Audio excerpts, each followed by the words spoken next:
हाय बेचारी बहू। सरिता की शादी एक अच्छे परिवार में हुई है। उसका पति रोहन उसे बहुत प्यार करता है। घर में उसकी सास शांति और ननद मीनाक्षी भी है, जो सरिता के किसी काम में दखल अंदाजी नहीं करती। लेकिन फिर भी सरिता को ऐसा लगता है कि दुनिया की सबसे ज्यादा बेचारी बहू वही है और सबसे ज्यादा अत्याचार उसी पर हो रहा है। माँ जी, ये लीजिए आपकी चाय।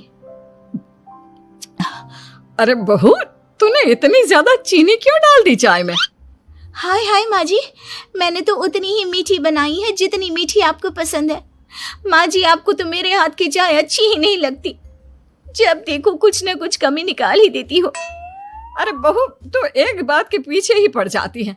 मैंने ऐसा कब कहा कि तू रोज चाय खराब बनाती है? सरिता अपने कमरे में चली जाती है और फोन उठाकर अपनी माँ से बात करती है।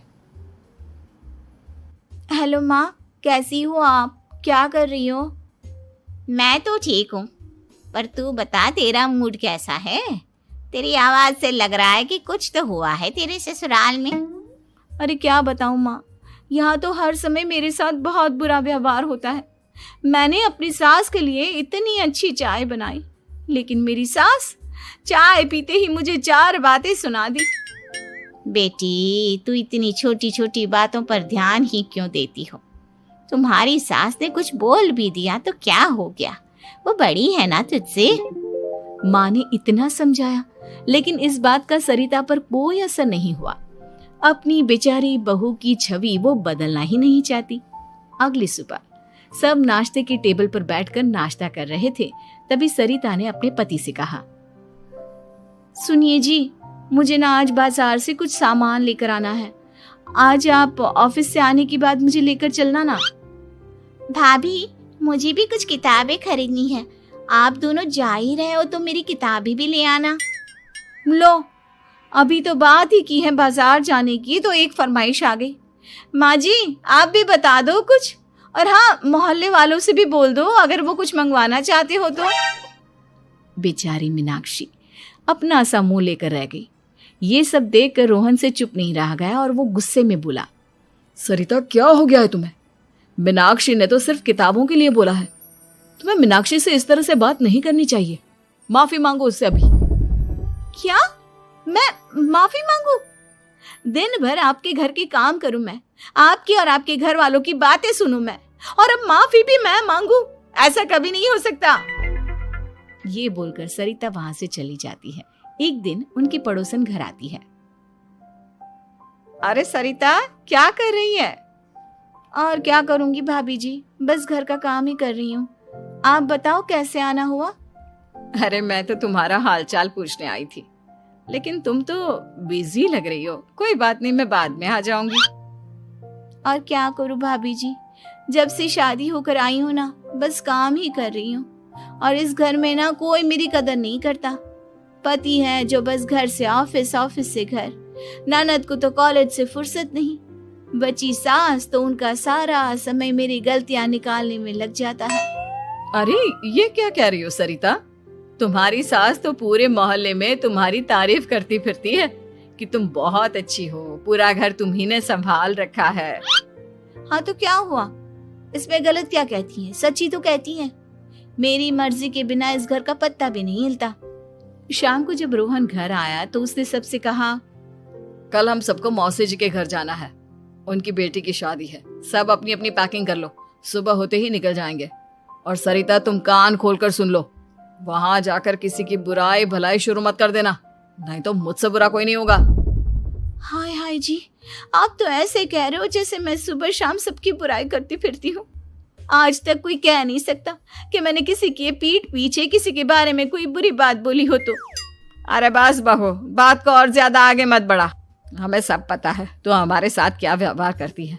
ये बात घर तक रखना, शादी में किसी को कुछ मत बोलना, नहीं तो सब कहेंगे कि शांति की बहू कितना बोलती है। हाँ हाँ, सब कुछ तो मैं ही बोलती हूँ ना। आप लोग तो हर समय फूलों की बारिश करते रहते हो मेरे ऊपर। सारी गलती मेरी है जो मैं इस घर में आई। सबका कितना ध्यान रखती हूँ, लेकिन फिर भी मेरी तो आप लोगों की नजर में कोई कदर ही नहीं है।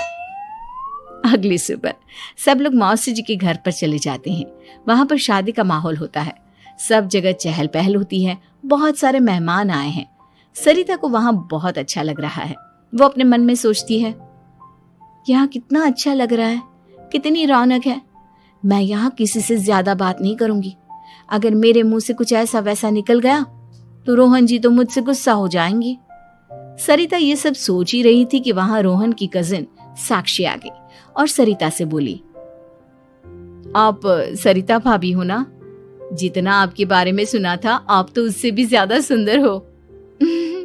हाँ वो तो है, मेरी सुंदरता की तारीफ सब करते हैं।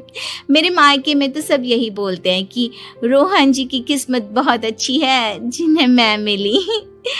लेकिन आप कौन है? मैंने आपको पहचाना नहीं। मैं रोहन भैया की कजिन हूँ। आपकी शादी पर नहीं आ पाई थी ना, इसलिए आप मुझसे मिली नहीं कभी। शांति मौसी और मीनाक्षी आपकी बहुत तारीफ करते हैं। क्या कहा तुमने? मेरी तारीफ? कभी नहीं। मेरे ससुराल वाले कभी मेरी तारीफ कर ही नहीं सकते। मैं इतनी अच्छी हूँ, मेहनती हूँ, लेकिन उन्हें तो मेरी कदर ही नहीं। सारा दिन घर का काम करती हूँ, फिर भी मेरी सास ना मुझे सुनाती रहती है, और पति भी मेरी सास की साइड लेते हैं। ना कभी बाहर ले जाते हैं, ना कहीं घुमाने। अगर घुमाने के लिए कभी बोल भी देना तो उनकी बहन बीच में आ जाती है। मैं कैसे रह रही हूँ उस घर में, ये मैं ही जानती हूँ। सरिता की ये बातें सुनकर साक्षी को बड़ी हैरानी हुई। अब वो हर किसी के सामने अपनी बढ़ाई और ससुराल वालों की बुराई करने लगी। रोहन और शांति को सरिता पर बहुत गुस्सा आया, लेकिन वो चुप रहे। अगले दिन जब वो अपने घर पर आए, सरिता, तुमने क्यों सबके सामने मेरी इज्जत का तमाशा बनाया? तुमसे बोला था ना कि चुप रहना। अजी ऐसा भी क्या कह दिया मैंने जो इतना भड़क रहे हो? तुम जहां जाती हो अपना रोना शुरू कर देती हो, कभी किसी दूसरे की बात ही नहीं सुनती, बस अपनी कहती रहती हो। तुमने सबके सामने हमारा तमाशा बनाकर रख दिया है। हे भगवान, मुझे अपने पास बुला ले। जिस घर में मेरी कदर ही नहीं, उस घर में मेरा क्या काम? अरे क्या करूंगी मैं यहाँ रहकर? जो भी आता है मुझे सुनाकर चला जाता है। मैं तो किसी से कुछ नहीं कहती। सीधी सादी बहू मिल गई है ना सबको, तो जो जी में आए वो करो। सरिता ने अपने आगे किसी को कुछ बोलने ही नहीं दिया, और उस दिन भी उसने सबके सामने खुद को बेचारी बना ही दिया। अगले दिन मीनाक्षी कॉलेज के लिए लेट हो रही थी, इसलिए वो हर काम जल्दी जल्दी कर रही थी। अपना नाश्ता लेने किचन में गई और पतीले में रखे गरम दूध को गिलास में डालने लगी। दूध का पतीला उसके हाथ से छूट गया और गरम गरम दूध उसके हाथ पर गिर गया। ओए माँ, हाय मेरा हाथ, माँ मेरा हाथ जल गया। मीनाक्षी की आवाज सुनकर सरिता दौड़ती हुई आई। ये क्या किया तुमने? तुम्हें नाश्ता चाहिए था तो मुझसे बोल देती, मैं क्या मना कर देती? अब पता नहीं कितने दिन की मुसीबत पाल ली तुमने। सरिता मीनाक्षी को उसके कमरे में ले गई और उसका बहुत ख्याल रखा। उसका इस तरह से ख्याल रखना शांति और रोहन को थोड़ा अजीब लगा। माँ, सरिता के दिमाग का भी कुछ पता नहीं। कल शादी में सबको इतना कुछ बोल कर आई है हमारे बारे में, और अब मीनाक्षी की कितनी अच्छी देखभाल कर रही है। ये ऐसा क्यों करती है? बेटा, तेरी बीवी की ना आदत हो गई है सबके सामने खुद को बेचारी दिखाने की, और आदत इतनी जल्दी नहीं बदलती।